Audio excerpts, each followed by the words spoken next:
몇 달 전 위드미에서 사명을 바꾼 편의점 이마트24가 간판 교체 작업을 진행하고 있는데요. 당초 본사는 간판을 무상으로 바꿔주겠다고 밝혔는데 여기에는 수반되는 조건들이 있었습니다. 특히 언뜻 잘 이해가 되지 않는 조건이 담겼는데 본사가 1,000만 원을 무이자로 빌려줄 테니 대출을 받아야 한다는 것입니다. 그 의도가 있었습니다. 유지승 기자의 단독 보도입니다. 지난 7월 신세계그룹은 편의점 위드미의 사명을 이마트24로 변경하고 새 출발을 선포했습니다. 회사의 정책 변화에 따른 것으로 간판 교체와 인테리어 개선 비용을 모두 본사가 부담한다는 방침도 밝혔습니다. 하지만 여기에는 수반되는 조건들이 있었습니다. MTN이 입수한 간판 교체를 위한 합의서입니다.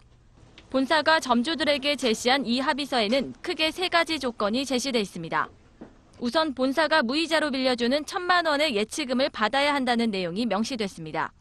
또 점포 개선 작업에 동의할 것, 하루 매출액의 대부분을 회사에 합의된 계좌로 매일 송금하라는 내용이 담겼습니다. 이른바 리셋으로 불리는 이 작업을 거친 점주들에 따르면 본사는 먼저 각 점포별로 매대를 늘리는 등의 인테리어 공사를 진행합니다. 늘어난 매대에는 본사 영업 담당자가 발주한 이마트 PB인 노브랜드 중심의 상품들로 채워집니다. 결국 본사가 빌려주기로 한 1,000만 원 중 해당 상품 발주 금액을 뺀 절반 정도만 예치금으로 입금됩니다. 가맹점주들은 1,000만 원이 필요 없다고 했지만 본사 측은 대출을 받는다는 합의서에 사인을 해야 간판 교체 작업이 진행된다는 황당한 답변을 내놨다며 결국 노브랜드 상품 구매를 강매하기 위한 수단이었다고 전했습니다. GS25와 세븐일레븐 등 주요 편의점들이 상품 발주를 하고 월말에 상품 대금을 정산하는 후불제를 운영하는 것과 달리 이마트24는 먼저 대금을 입금해야 상품을 들여올 수 있는 선불제를 운영하고 있습니다. 아직 팔리지도 않은 상품 대금을 미리 지불해야 하는 탓에 이마트24 점주 대부분은 늘 현금이 부족하다고 말합니다. 점주들은 본사가 점주들이 자금력이 부족하다는 점을 악용해 돈을 빌려주고 노브랜드 상품을 대거 끼워 넣는 꼼수를 부렸다는 설명입니다.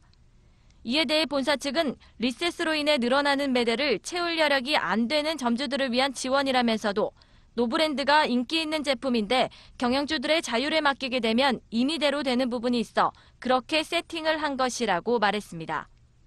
이와 함께 리셋 조건에 담긴 일송금 제도 시행이 맞물리면서 점주들의 부담은 극에 달했습니다.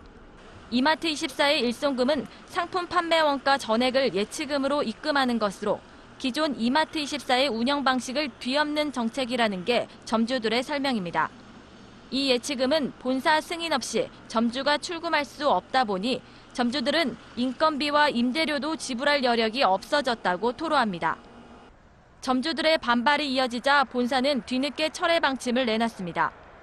이마트24는 지난달 19일 리셋 일송금 제도 개선 안내 공지문을 통해 본사가 빌려준 1,000만 원의 예치금을 일시 상환할 경우 일송금 대상에서 제외시켜주겠다고 밝혔습니다.